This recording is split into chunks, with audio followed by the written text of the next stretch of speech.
everyone. Welcome back to another episode of Between Two Layers. We have got a very special show for you today.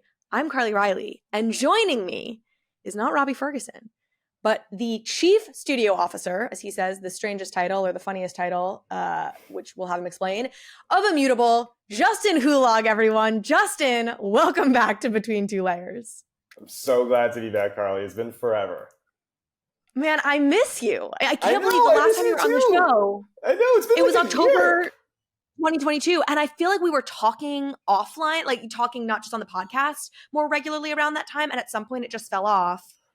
I don't know what excuse we have. Why are we busy during the bear market? I have an excuse. It's basically I use the bear market to just focus on building out the games, and I was really focused. No, Carly, I didn't travel for work at all, except to go visit developer partners. So I was mostly in China the whole time and in like Sydney, right? And then like basically anytime everyone would be like, "Can you talk about this cool thing?" Or like if our BD team was like, "Can you help with this?" I was like, "No, I cannot. I'm only looking at video game development issues right now until we are like ready all day long." So, but amazing. The bear market was great. The bear market's for building, right? Build a bear. Exactly right. And that's a good segue into explain what Chief Studio Officer means. So basically this could be like head of studio. This could be like, the P&L owner, but basically it just means that I like run the game side of the business and I own the P&L or the business side, right? So there's two parts to our business. There's the platform side and the game side. And I just do the game stuff and make the business decisions around the game side of the studio. Love it. And if folks want to learn more about you and exactly what you do at Immutable, because we'll get into a little bit of that maybe today, but not entirely, they can go check out the episode of Between Two Layers we did in October of last year with you, where we dove into all of that. It was still one of my favorite episodes. It was you're just so insightful, and I really loved the conversation we had around like Gods Unchained and the things that you guys were working on at that time then. So I do recommend it. I think it holds up a year on now. Well, let's get into today's show. We got a great one for you. Starting up at the top, Justin and I chopping it up about all the latest Web3 gaming news. We'll get into all the good stuff. We are then going to have our community spotlight section where we take a question from you, the Immutable community. And I sat down with Bo Daly and Stephan Sherman from the Shardbound team. Amazing team. Awesome game. Can't wait for y'all to hear all about it. And then, of course, we'll end with a final thought. But today's final thought is coming to you from Justin Hulog. We got a full Robbie stand-in today with Justin. Can't wait to hear it. But first, if you have been enjoying this content, please do consider subscribing to the channel, liking, leaving a comment below. We love hearing from you. We love your feedback. So keep it up. All right, let's get into today's news. All right, we got news, baby. So, Justin, I actually want to kick off here because I've been seeing news about partnerships, and I almost would love to have a broader conversation about how you approach partnerships, what you see as valuable about partnerships, how you approach them. And the two pieces of news that I want to flag to get us into this conversation are we have this amazing deal with Gods Unchained and Amazon, where you have Gods Unchained now in the Amazon game store. And then you also have this partnership with Esports org, Team Liquid, and Illuvium that I think is really interesting. So talk a little bit maybe about these two partnerships and then how you think about them holistically. Yeah, so Gods Unchained, so we launched on the Epic Store in, I think it was June, right? And now we're launching on Prime Gaming, which is like, a pretty kind of key program for us in terms of kind of thinking about partnerships. Illuvium just launched a partnership with Team Liquid, where essentially it gets esports stars like more exposure to Web3 gaming, gets more esports fans involved in gaming. And it's actually very similar to what we did with WISA, which is the organization that kind of sees like Team Liquid, Cloud9, a lot of these big esports company, Fnatic, et cetera, with GOG a few months ago, right? And like what I'll tell you about partnerships and why I think partnerships are really great is because it essentially allows you to, get more brand awareness about what it is that you're doing with your product with another organization. It helps for both sides of the partnership to get exposure out and to sort of share the news. And in some cases, especially when the products are complementary, it allows you to kind of achieve things that you wouldn't necessarily be able to achieve, without your partner, right? What I think partnerships don't do, however, is make sure that the core product is good, right? So you could do a ton of really, really great partnerships, and that helps to amplify something. But if your core product, like if your actual game is not in a really good state and doesn't have the fundamentals in place, the partnership doesn't actually sort of like, do that amplification it's supposed to. But I think in this case, both of the partnerships are for products that are really, really good. And so it's going to be really exciting to see what comes out of them. Yeah, it's such a good point. I mean, honestly, to relate it to my world of podcasting, it's sort of similar. Like I've had really big name, mainstream, big name guests, but they're coming on a Web3 podcast to talk about Web3, and their mainstream audience, as big as the individual may be, is not sticking around for a Web3 podcast. In that case, of course, it doesn't mean that my core product isn't good, but it means like a big name isn't alone going to make or break anything that gets done, right? It can be that amplifying force for a moment, but if the core product isn't what people want, it doesn't matter how many big names push the thing. Like there has to be an authenticity there to that. Right. It helps with like getting people to try the thing, and then hopefully then they stick around and end up enjoying both products, right? Do you have any thoughts broadly about what these particular partnerships might mean in terms of getting broader mainstream exposure for Web3 gaming? And again, maybe this is a moment to just get your thoughts generally about where you think we are in the broader cycle of Web3 gaming and a breakout moment or not. Yeah, I think that right now we're seeing more positive signs in the broader market around Web3, crypto, blockchain generally, right? Like I wouldn't describe it as like a full bull. I describe it as like a thaw. And especially on the gaming side, there's like a little bit more interest versus say like a year ago, right? But I still think your mainstream consumer,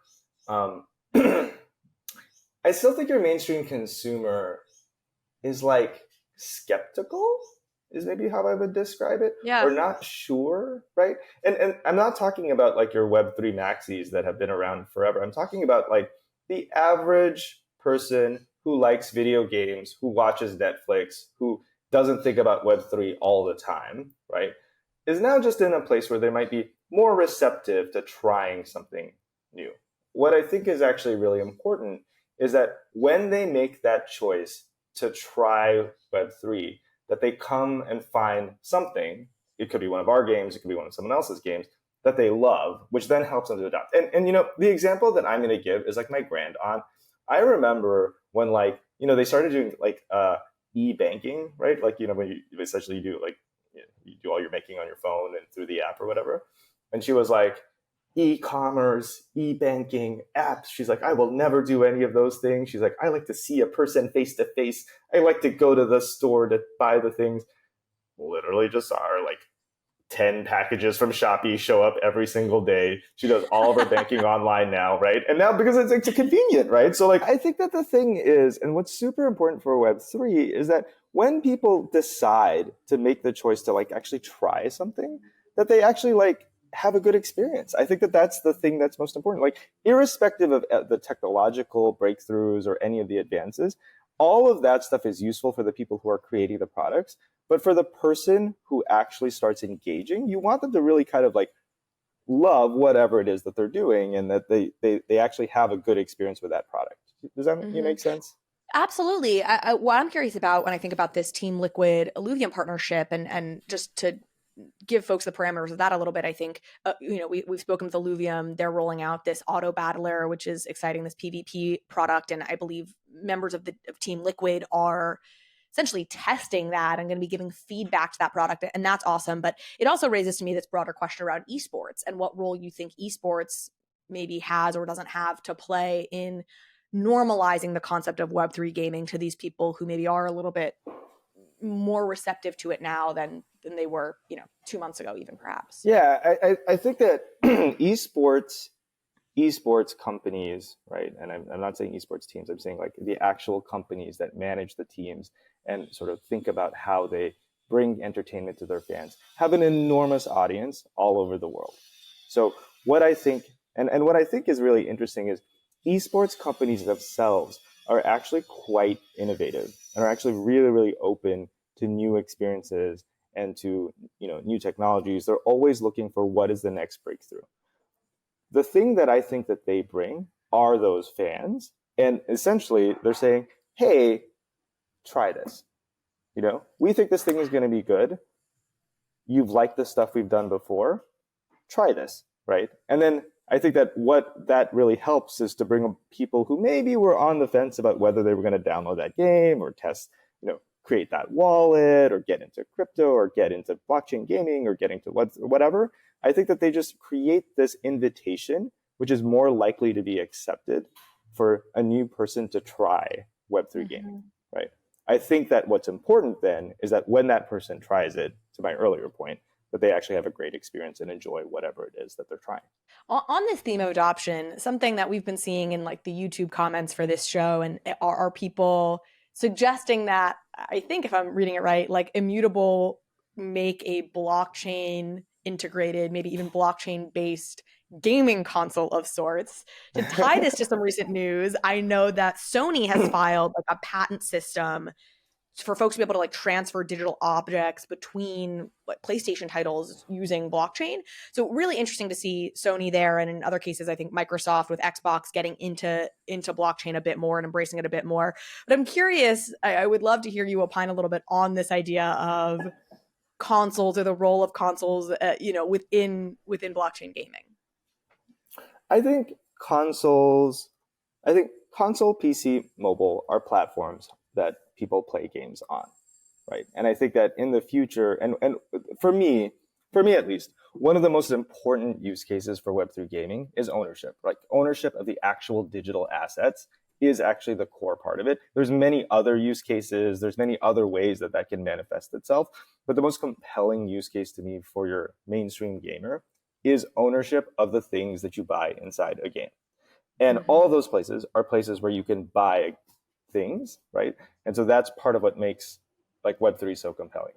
I think that, I know that there was a question about a Web3 specific gaming console, and like, I think that could work, but I sort of want to point to when does it make sense to build out a new console is usually when there's a gap in a user need, right? Why is the Switch so compelling? It's because it allows you to transition seamlessly between playing a game on your TV, on the couch, and taking it with you, when you're like on your way to something, right? Or when you're on vacation and you can just play on the couch or on bed or whatever, right? And I think something else that's really compelling, for example, is the Steam Deck, which actually solved a really concrete problem. There were lots of consoles that were portable and handheld, but the problem was so many of the Steam games that you wanted to play, you actually had to have a PC. So the Steam Deck allowed you to kind of take that wherever you wanted to take it. For a Web3 gaming console to be super, super compelling, I think it would have to solve some user need that would require you to have that in place. What I would say, and what I think is actually more critical right now, and what I think Sony is trying to solve for and hedge for, and what most of the big companies are thinking about, is that it's not actually the console that's critical. It's that like technology that allows you to transfer the assets from one game to another. And that's what that partnership is optimizing for. Yeah, I think it's a great point. I mean, I think people in Web3, we can sometimes get too caught up on just liking blockchain and wanting everything that's somehow blockchain integrated without really looking at it more from first principles of like, what is valuable? Like, what is this really delivering from a consumer experience perspective? And you're going like, where is the extra value in doing X, Y, or Z? Like, we really need to focus on that. And I will just make a note for folks. We apologize for any stray noise where there's just construction going on. We're powering through here. I think construction, flocks of wild cockatoos, very Australian things were happening. The Australian birds. I've had this with another guest we've interviewed for this show, and I remember it. It's hilarious. There's like a particular breed of Australian birds that sound like a hamster, like running on a squeaky wheel. I always forget that it's a bird. It's like some native Australian bird. Well, shifting gears here, I'd love to hear you talk a little bit about this recent report that came out that suggested that about 70% of Web3 games from this past year, I believe, or last year, failed. And I would love for you to put that into perspective for us. Like, should people be nervous about that? Is that normal? Like, what does that mean for the industry? Like, how did you understand that data? So what I'll say is that I think this is generally a problem, or not a problem. This is like a known fact whenever you're doing something that's entertainment, right? And by entertainment, I mean it could be a game, it could be a movie, it could be a TV show, anything time you're creating content for people to consume, you might try your best to make it as good as possible. But the chances of that becoming like a breakout hit and having like millions and millions of people who are super into it, right, is actually like quite difficult to ensure. And maybe one way to think about it is like, what is it like if you were to try to be, if you were a scientist and you were like, how do I make sure that this book is a New York Times bestseller? You might be able to look at all the like characteristics and try to be like, oh, it should be, but like just being like, it has to be this many pages and this author has to write about it and it has to be like a romance novel or whatever it is, doesn't guarantee that you're going to be successful there. So when I think about this with games, I actually, that report doesn't scare me because I'm like, oh, that's actually typical for any entertainment product. Then the question that I think is more important is, for the games or the products that you are working on, what are the things that are within your control to try to make sure that you can guarantee that they'll, or, have a better chance of being successful, right? Because it's a combination of science, it's a combination of art, and it's a combination of like a little bit of luck, right? To kind of make sure that the thing that you make is a hit. For me, the science part that I look at with all of the games that we are thinking about within the Immutable ecosystem, right? Gods Unchained, Guild of Guardians, Shardbound, Metalcore, right? Like when I think about those games, especially the ones that I have the most like purview over, and I was actually just talking to Aaron at Illuvium the other day about like how they're thinking about this. It's really retention that I think is the most important thing. And so like when you're making a Web2 game, right, you think about your retention rates, your D1, your D7, your D15, your D30, which is like how many users end up coming back over those periods of time. The D is just the number of days from when they first start playing the game. And the numbers are generally kind of like really think about like, and what you're trying to work towards when you're making a game is like really about like 40, 20, 10, right? 40% for D1, right? 10% for D30, which means, by the way, and just think about what that is really saying. 90%. Yeah. That is actually what makes a really, really good game, is that 10% of the people that you bring into the game to open it up stay for 30 days. Right. So 90% don't. 90% don't. Right.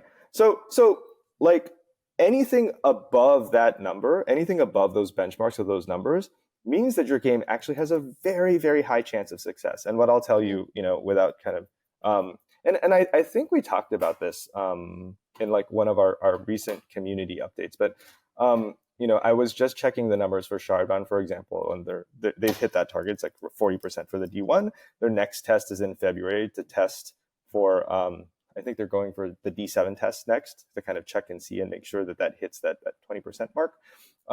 What I'll tell you for like where we are for GOG, the last test that we did, our D1, the target was 40%. The retention that we saw was actually 65%. The D7, the target was 20%. The D7 was 43%, right? You can shave off a little bit of that because there's like some golden cohort event. Yeah, exactly. But even then the effect is usually like 10% or 15% discount off of that number. And what that says for me as a developer is like, okay, we're good to focus now on marketing, because what we know for sure is that at the very least, the core product is in a great place. Yeah. And I think that, when you talk about what are the things that you carry over from Web 2 to Web 3, looking at your retention rates to make sure that the core product is good, is sticky enough that people actually, when they get in, want to stay and have something to do and are excited about doing that thing, which is playing your game, is probably, it's still a fundamental issue that's super critical. And all the other stuff around it helps to amplify that. Going back to my point about core product being the most critical thing, if that core product is not good and doesn't have those retention rates in place, its chances of success are quite low.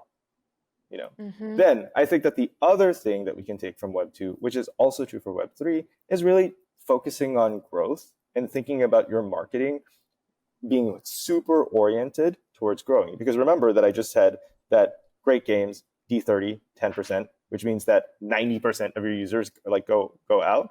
You have to constantly be bringing in a lot of people to hit those mainstream numbers, right? Like, what does a mainstream, 1 million users a month would be like ideally, like, oh, okay, like everyone would be like, wow, that would be such a big like Web3 game. That's actually a small Web2 game. And basically in Web2, like you're bringing in 10 million people to download your app to get that million users. And if you don't have that skill set within your org, kind of game over, right? So I think that those two things, right, really thinking about your core product's retention and really thinking about, is your org able to drive growth so that you can drive the volume that's needed to make those retention rates matter, is super critical. No, I love hearing you say all that. And I think the other piece that comes to mind for me in what you just said, and even just talking broadly about this report, is something that Robbie has talked about multiple times on this show, which is the idea that one hit game, one breakout Web3 game will onboard so many more people into Web3 than basically what any single other project or area within Web3 can do. And in that way, we're really playing like a venture investing game, right? Where you're throwing chips at a lot of different things, and you really just need one to hit in a really big way to make a huge difference, right? To cover the rest of the portfolio. So I don't care if 70%, I don't care if 90% of the games that we're throwing out there are not working, so long as there's some small percentage that work in a big way. Totally. And like, in my past life, I've worked on a bunch of other games and some of which were quite successful, right? The League of Legends, for example, 100 million monthly users, right? One game. That one breakout hit can suddenly change an entire industry. And so, what I'll tell you is that when I think about this approach of this, thinking about the retention and thinking about growth, which is what we do with all of the games that kind of are within the Immutable ecosystem, it's saying, okay, like, let's maximize the chances for all of those games that one of them can become that next big breakout 100 million user hit. Because if that happens, it changes everything. And then all of the Web3 FUD that we've seen over the past number of years, and especially last year during the bear market, right, goes away. Because people are like, oh yeah, it's like my 80-year-old aunt who's now constantly buying things on Shopee and doing like online banking, like her like Web2 FUD has completely gone away, and now she doesn't even know how to go to the actual bank branch, right? She's like, I don't want to do that. That requires traveling. So I think that's where we're at. All right, well, before we hear directly from the Immutable community, I would love to just get a few specific Immutable game updates. You referenced a couple of games in that last answer, but would love to talk a little bit about Metalcore. I know you've been very involved in Guild of Guardians and some of what's coming on. I think you've been working on the creative side of that, some of what's coming out in January there. Shardbound, who I'm obviously speaking to a little bit later in the show, has some updates. So would love to just hear from you on the Immutable games specifically. So maybe starting with Metalcore. So Metalcore just launched a tournament that was really awesome at the beginning of December, right? Which was really like a really good showcase for the community. Metalcore is like ready to launch, So basically the plan is, I don't want to commit to like a hard date because there's some integration things that we're working through. But essentially in Q1, we want to get that game out and in players' hands so that they can actually see how awesome this game is. And see what it's like to actually kind of play with Metalcore's, like they've just built this like an incredibly expansive world. And like for context, I have always kind of loved mechs and bots and fighting, and kind of like what they've kind of created is both this world that gives you like this high powered action fight between, these massive robots, but also this expansive world that can then expand into other things in a kind of MMO style. So I'm super excited for everyone to go out and actually get to play that game. On the GU side, one of the big things that we're working with is mobile. So we've signed with a mobile developer, iLogos, that's built a whole bunch of really great stuff. I'm super excited because what they're going to do is to essentially help us take that experience and make it much easier to play GU. Because I think right now you can only play GU on your PC. Being able to play it on your iPad, on your iPhone is going to be really, really exciting. Shardbound. So I know that Shardbound is a big focus. It's also a big focus for me. I love those guys. They're like two of my favorite developers to work with. And I think what's super exciting about that is that they have a new retention test that's coming up in February. If that retention test passes and all systems are go, then basically we should be ready to get that game out by March or April. And then what I'm super excited about and what I personally have been spending most of my time on is GOG, right? And as I mentioned, GOG's numbers, the retention numbers look really solid. Numbers are amazing. Yeah, it's just given me the confidence to kind of move away from thinking about the product side and more into the marketing and the partnerships and the brand side.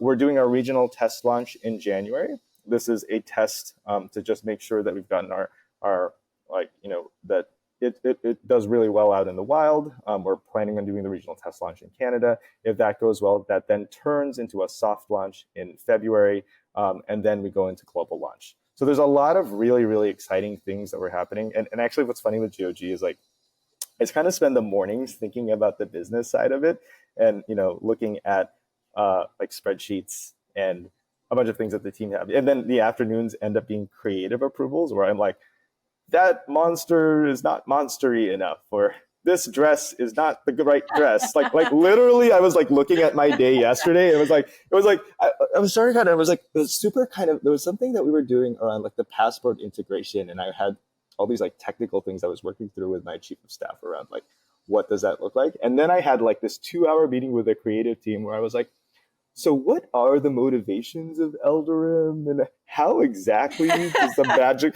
Like I was like, the logic of the magic is not working for me. I need you to redo this. But, you know, so it's actually a really, like, I actually really enjoy that code switching between very technical, like business oriented stuff, right, into the creative stuff. Because it's really, it just allows your brain to kind of like play, you know? So life's about balance, man. You know, you need to have both. You need to have all things. Yeah. I love that. I'm so excited. I'm so excited to just kind of see more of what comes out. I loved the conversation we had with the Guild of Guardians team earlier. And obviously I know y'all have just, you know, it's clicking for me. You saying you've been spending so much time in China. I know y'all have loved your partners in China that you've been working with on that, you know, on that game. So amazing. Well, that's our news of the day, folks. Thank you, Justin, so much. We're going to go take a question from the Immutable community. All right, folks, it is time for our community spotlight. Today's question comes from Mind and Emotion 7. This is a paraphrase of the question. Justin, why do you believe in Web3? This person says, I believe in Web3 because it is the framework to give power to the players to build their own projects or participate more meaningfully with other ones. So I get this question a lot, and I often get this question from people who don't believe in Web3, who are often friends of mine from my previous life. My answer to this is very simple. It's ownership of your own digital assets, right? I reiterate this a lot because I think there's so many positive things about Web3, the potential for interoperability, you know, the ability to have, you know, tokens, the ability to do all of these super cool things. But the base use case and why I think it's necessary and why I like jumped from one of the biggest like game companies in the world to Immutable, to a company that I believe is making the future of video games, is because I think that right now it is a problem that players don't actually own the things that they buy. Players spend so much money, billions of dollars every year on video games, right? And, you know, it used to be that when you would go and you'd go to your like, what was it, like GameStop or something like that, right? You would get the actual disc of the game and you own that game and you could then give it to a friend or transfer it over. But now that we move to this world in Web 2, where most of the things that you buy are digital only, it makes it really difficult to be able to transfer those things to a friend, transfer those things to yourself. For example, I have 2 accounts in this game that I play, and I own a lot of stuff in one account and not in the other, but because they're in different regional shards and because I live in Australia now, like I had to switch shards. I have to rebuy all of those things. I can't even just give one of those things to myself, let alone to, you know, my partner or a friend or whoever, right? And I think that in and of itself is just such an important thing and you know, what I think people also don't realize is that when they buy those things inside other games, they don't actually own them. If the developer decides that they're just going to like close something out, you know, like I think recently there was an issue over NBA 2K like canceling their virtual currency, and you know that basically meant that all those assets and all that time and all that money that players spent just got wiped out. You know, I think for me at least, when I think about why do I believe in Web3, in addition to all of the super cool things that you can do in Web3 games in the future, that base issue of digital ownership for players is something that's really worth fighting for, and and you have to do it really, really well and make a really great game that people own their own stuff in. I love it. Thank you, Justin. Thank you, Mind and Emotion 7. If y'all want your question featured on an episode of Between Two Layers, please drop us one below. Leave it in the YouTube comments. If you're listening to this on the podcast, come on over to the YouTube comments. Leave us a question. We love looking through them to see what y'all have to say. All right, folks. And with that, it's time for my conversation with Bo Daly and Stephan Sherman of the Shardbound team. I am here with Bo Daly, founder and CEO of Bazooka Tango, and Stephan Sherman, Chief Product Officer at Bazooka Tango, a game developer and publisher. Bo, Stephan, welcome to Between Two Layers. Hi, Carly. Thanks for having us. Yeah, totally. Thanks. This is great. So excited for this conversation. And I just want to start, I want to get a little bit into the two of your backgrounds before we dive into Shardbound and the game specifically here. Great. Yeah, happy to kick it off. I mean, Steph and I have both been in games for 20 plus years, and this is actually our third startup game company together. So wow, you like each other. Yeah, we do. I mean, we've learned to tolerate each other's idiocy. Like all good partnerships, you know? It's like a marriage. Yeah, exactly. Yeah. So, I mean, for quick background on me, I started actually as an engineer at Rockstar Games on the Red Dead franchise, and then left kind of during the MMO boom to explore that, and spent about 10 years at an MMO company called Gazillion Entertainment, working across engineering, business side of things, kind of really kind of seeing the whole thing. And that was kind of my intro to startups, also to games as a service, free to play. So much happening in the world, just kind of 10, 15 years ago now, something like that. So. And then, just about 10 years ago, Stephan and I reformed. So Stephan and I worked there together and started a company in 2011, I guess, called Super Evil Megacorp, which built a game called Vainglory, which is kind of the first hardcore AAA MOBA on mobile, and built that business for quite a while. Learned a lot more about startups. Learned a lot more about building and bringing core games to frontier technologies, and are at it again now, this time bringing core gamers to the blockchain. So very excited to be on this journey and continuing to try our luck doing new and wild things. Love it. Stephan, how about you? So trying to piece it all together. Yeah, I started on console gaming back in the early 2000s. That dates me. This is like PlayStation 2, Xbox era.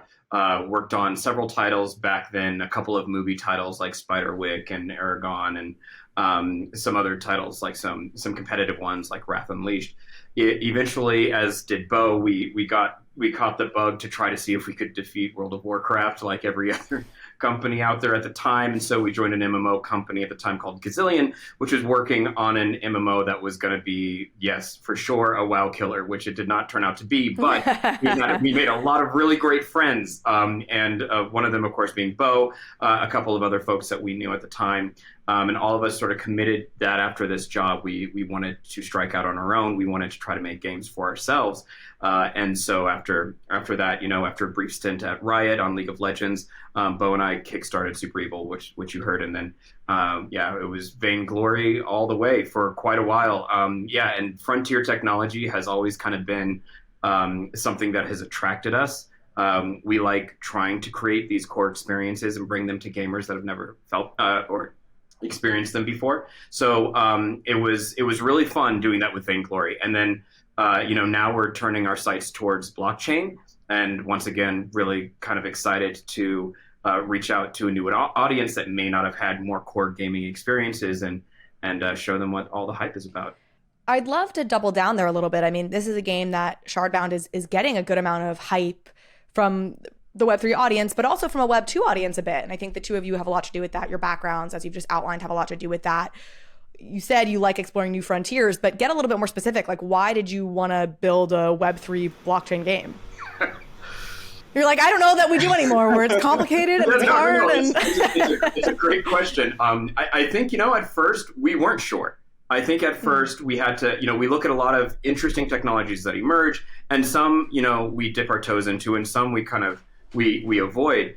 I think one of the things about blockchain that was very attractive to me is that it promised the opportunity to create new verbs for players. Players like doing new things. And some studios out there are really, really great at creating new experiences for gamers. Some refine experiences that have already been created, but we're the kind of game developers that really fall in love with trying to craft new experiences, and specifically for audiences that haven't seen it. So while blockchain had a lot of attention and a lot of hype with it, I think what really attracted it to me was the idea that we could create something that you couldn't make in Web 2. That's fascinating to me. Something that might be able to move away from what I think more traditional Web 2 gaming has embraced, things like loot boxes and stuff, which that'll still exist in some form or fashion when you're looking at blockchain. But I think at the real horizon of blockchain, you have an entirely new economic model, which emboldens entirely new styles of gameplay that I don't think that we've imagined before. That's very tantalizing to me. Yeah, I just kind of piggyback on that, right? And bringing it back to, hey, we saw the world change with World of Warcraft and the kind of explosive subscription model. We were there trying to fight that battle when free-to-play arrived in the West, well, in Asia first and then in the West. And we saw, even with free-to-play, it started off with kind of a first generation of games that wasn't League of Legends, right? It was, spammy Facebook games or something like that. And over time, it takes some of these early experiments to kind of prove out, hey, there's something interesting here. There's new design space. There's areas to explore and places to bring kind of a craftsman mindset and kind of the AAA expertise that we've been building over our careers to do new and different things. And so we saw that play out with the rise of free to play. Mobile was a very, very similar bet, right? It was not a place where people were building competitive games 10 years ago. But you fast forward to today, and I like to think that we helped kind of catalyze this secular shift towards core gaming on mobile. But you look today, and it's Fortnite and PUBG and all these real. It doesn't seem weird that players are spending hours and hours and hours a day playing a game on a very small screen 4 inches from their face, right? But again, 10 years ago, very different. And so I think for us, the creative design is super exciting, but also it feels like there's a real opportunity to, again, just kind of try new and different things, and to maybe sort of take advantage of a moment in time where, maybe people aren't seeing what's possible because they're reacting to, the first wave of Web3 games, which, as we've experienced time and time again, every time there's a technology shift, every time there's a sort of paradigm change, the early experiments are just that. They're experiments, but they crack open the door for innovation, for great sort of company growth and all kinds of sort of exciting possibilities. And so for us as founders as well as creators, it just feels like a very exciting moment to be able to pattern match against what we've seen over and over again throughout our careers, and really make a bet that this is going to open up a ton of interesting design space and create an opportunity for us to create a company that connects with millions and millions of gamers. And let's face it, Web3 gaming today still is small in terms of numbers of daily active players. Our hope is that we can take that from being a few tens of thousands of players, million players, to 100 million plus players a month, like we see in some of the world's biggest games and kind of the Web 2 side. Do you think that when we look back in X number of years, Web3 gaming will seem as inevitable as mobile gaming now seems? Do you want the true answer? Yeah, the true answer, if it's no, I'm interested in that. I think the true answer is nobody knows. But I think that for it to create that shift, I think it requires companies making much more substantial bets like we're doing with the technology. And there are I think new technologies typically scare core gamers. And that's not just true of Web3. That's true of anything. If you look back at the Nintendo DS or Nintendo Wii, for the most part, anything that is unfamiliar is typically frowned upon. So that's not necessarily an indication that the technology may not still find its home with core gaming. But I think for a technology to really have a chance to flourish, it has to be championed, and you need studios that are going to put in the effort to get past Generation 1 experiments and do things that have much deeper roots that gamers can kind of like dig their teeth into, so that their opinions can be much more firsthand than just hearsay. Right now, a lot of what many core gamers know about Web3 is hearsay. They just see news stories, or they hear about this thing happening or that thing happening, and a lot of things scares them. A lot of things worry them, especially when news stories might be championed by studios that they don't trust. So I think, it's important for there to be those brighter stories out there, those things where they're going to get a moment to think like, oh, this is actually something that's made for me, something that I could fall in love with, and it has Web3 in it, and I get to experience it firsthand and decide for myself. And that's what I'm hoping that we can do with our products. And teams with credibility like yours in games that people have already experienced and enjoyed. Yeah. So let's dive into Shardbound now more specifically. In addition to breaking new ground in some ways by being in the Web3 space, it's also a bit of a genre blender here. So it's not the simplest game in terms of on the surface. So how do you explain this to folks? Like, what's the quick and easy way you describe what Shardbound is? The fastest way is to say Shardbound is Hearthstone meets Final Fantasy Tactics. It's a chessboard that's a battlefield, and you play your cards onto that battlefield out of your hand. You have a deck of 30 units and spells and equipment, and you draw them into your hand like you would for a classic collectible card game, and then you play them down onto a battlefield in which the battlefield itself has as much depth and tactics around it as you would see in games that are more focused on it. So you have to kind of have a mastery of both. You have to know a bit about CCGs, and you have to know a little bit about tactics in order to ultimately be victorious. But that blend of the two, I think, is unique and addictive to Shardbound, and no other game has quite managed to create this same symbiosis. So it's exciting stuff. Hope players love it. And I think I've heard y'all talk about this before as well. Like, how much do you think about the streamability of a game? Like, oh, this will be popular for streamers to watch and play when you're designing it and building out the mechanics? I think it's pretty huge. I mean, again, this is, if people aren't familiar with what we built in Vainglory, that became the world's premier mobile esport and one of the most streamed mobile game on Twitch for a period of time. And that's where our audience lives, right? That's where the kind of bigger gaming audience lives. And so creating experiences that allow players to learn the game, allow players to spectate and have interesting experiences, both sort of in the game when they're actively playing, but also when they're enjoying the game a little bit more passively. We try to, above everything else, we try to build games that have depth and kind of a rich texture and complexity. And those games take a long time to play, right? The term that we throw about is 1,000-hour games. And to my mind, that's not a game that only you can sit down and play for 1,000 hours, but a game that you on top of that 1,000 hours you're going to spend playing, you're going to spend another 1,000 hours or more watching content, hopefully creating content and, talking about the game and studying the game and really kind of making that a part of your life and part of your, identity as a gamer. All the biggest games in the world find a way to do that, and that's what we aspire to. And so I do think that crafting something that is fun to as fun to watch as it is to play is super important. Stephan is fantastic at that, so happy to let him opine on how that gets done or anything. Let me say this, and then Stephan, this will give you can still opine. But I know you've had some well-known streamers, you've folks like Bruce Green and who have commented positively on this. Like, where are you right now in terms of, are you having folks being able to play it behind the scenes? Like, where are you in a beta phase? Where are you in terms of the actual, like, how are folks able to play this and then comment on it? And then maybe Stephan also talk about how you design it and make sure you strike that balance right. Yeah, it's a great question. So I would say that Shardbound is in its alpha. We have we have some invitationals where we invite the community that has known us the longest to play the game, or we reach out to specific streamers because we want to get their thoughts or opinions, or invite them to share it with their audiences.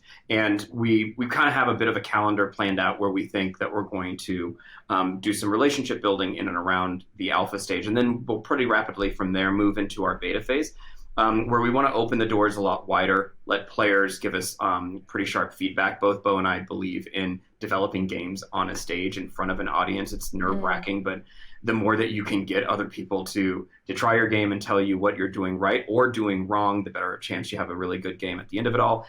So we definitely want to embrace that. And then, once we feel like we have really good roots planted for Shardbound, then we're going to hit our worldwide launch, and that's going to be super exciting. I won't say any dates because then I'll have to be held. Then you have to be like, we're pushing it back by a week. If you don't give a deadline, you can't miss a deadline. Exactly. Not to step on that landmine. But we're excited to get it out as soon as we can, and happy to work with players to make it as good as we can.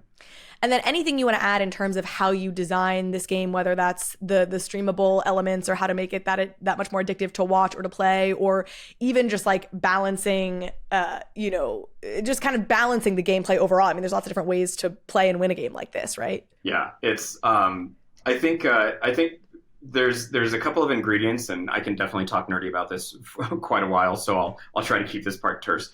There's a couple of ingredients that we think about a lot when we think about the streamability of a game, and even with Shardbound, we want to cultivate that as much as possible. The first is that when you enter into a Twitch stream, you need to be able to get context very, very quickly.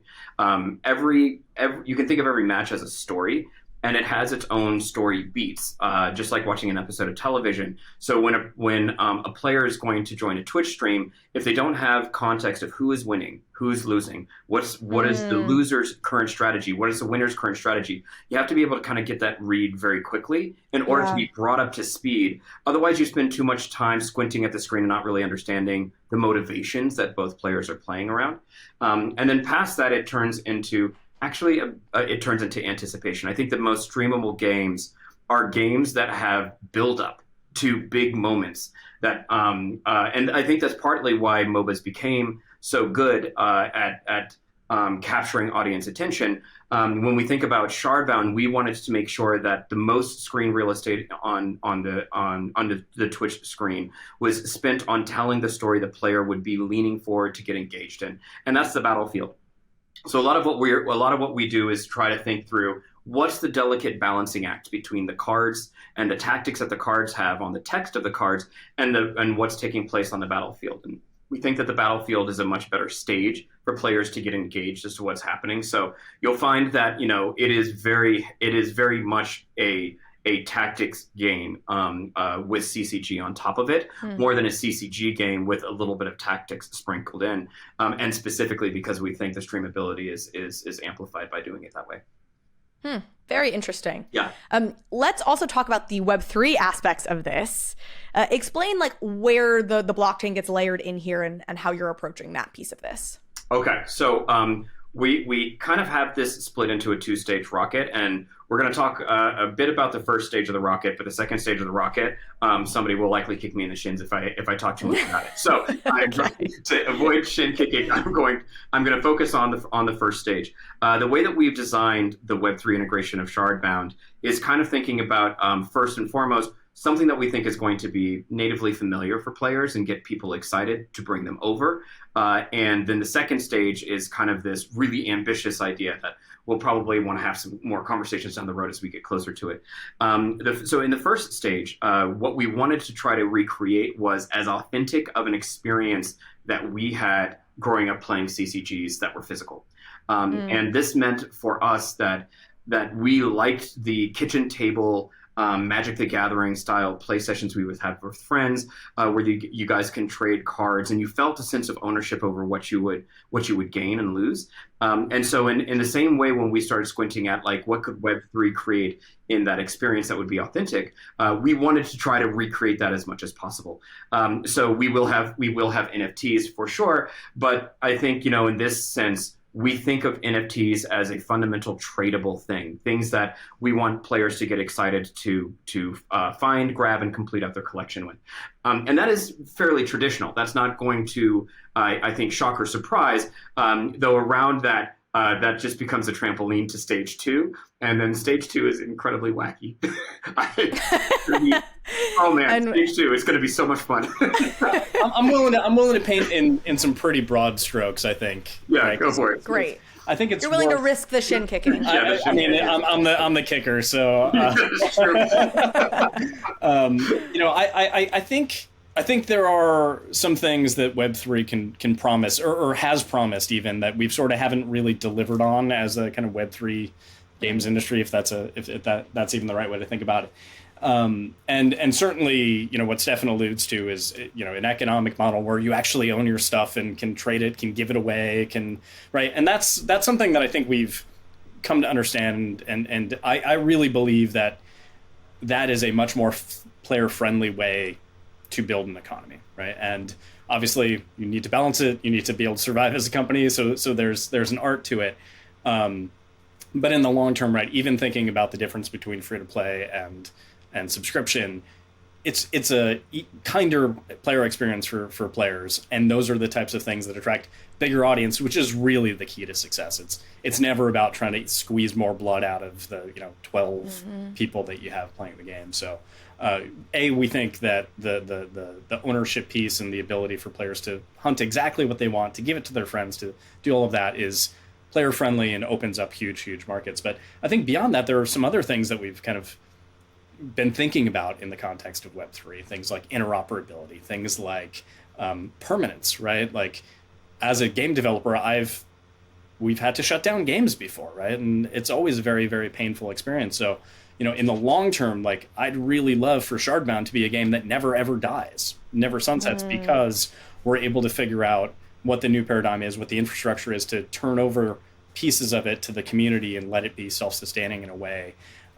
where, if when we are not the right custodians for the game anymore, it doesn't mean we hit the button and turn off the database and everyone loses everything, right? And so there's a really exciting opportunity there for players. There's lots of tech to build, lots of design problems to solve to get there, but that's one thing that's pretty exciting.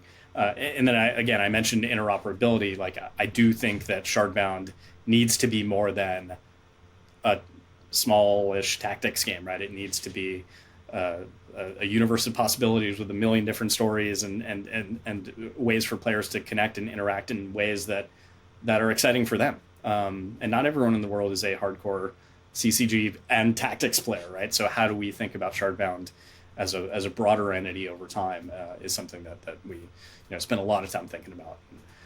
Maybe that's stage 3 or 4 of the rocket that's sure alluding to. But we think that there's a lot of fundamentally, I do think that Web3 has the possibility of changing the way that we even think about developing and shipping products as a game industry, and that's super exciting to me. Again, as a nerd, as a technologist, but as a founder as well. And you've got a great partner in Immutable, which of course is why you're here and where you're building this game. I'd love to hear a little bit more about what building on Immutable has been like for y'all up to this point. You're building on the Immutable ZK EVM. Like, what has that brought to the table for the two of you and obviously for the company as a whole? I mean, it's been incredible. Yeah, it has. Yeah, duke it out for who wants to say nicer things about Immutable. Well, I'll let you jump in on this one, Bo. Yeah, I mean, I'll start here, right? Like, I mean, I think Web3 technology is very different in a lot of ways from the types of gaming technology that we've specialized and spent 20 plus years building and learning about. So to have a partner that's able to fill in the gaps and allow us to focus on the thing that truly matters to us, right, which is crafting these memorable gaming moments for players has been fantastic, and the ability for Immutable to accelerate our development in Web3 to give us the confidence and the kind of assurance that the technology is going to be buttoned up. It's going to give us as seamless an onboard as possible for gamers who maybe don't have wallets, right? Like, and solving a lot of the friction pain points that have kind of plagued the early, again, kind of first generation of Web3 games. It's been really wonderful, and I think part of it also is that the team at Immutable they are gamers and game developers themselves, right? And so I think this is maybe a little bit different. This is something that led us to feel like Immutable was going to be the right partner for us for this game.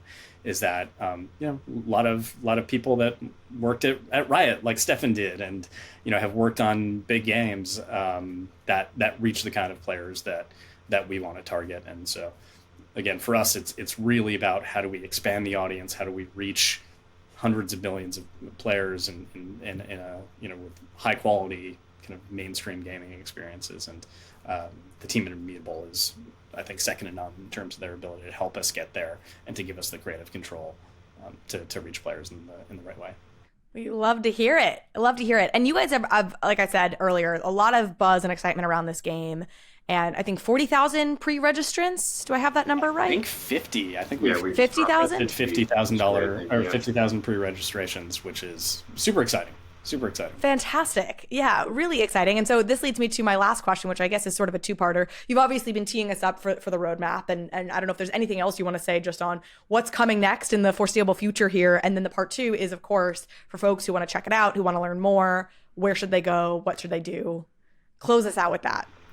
I'm not going to let Stephan commit to any timelines here. So what I will say is that we are, again, pretty rapidly moving towards finishing out kind of key features that are needed to launch the game. We've had some great feedback around our last couple of alpha play tests. So feeling very confident in the core of the game.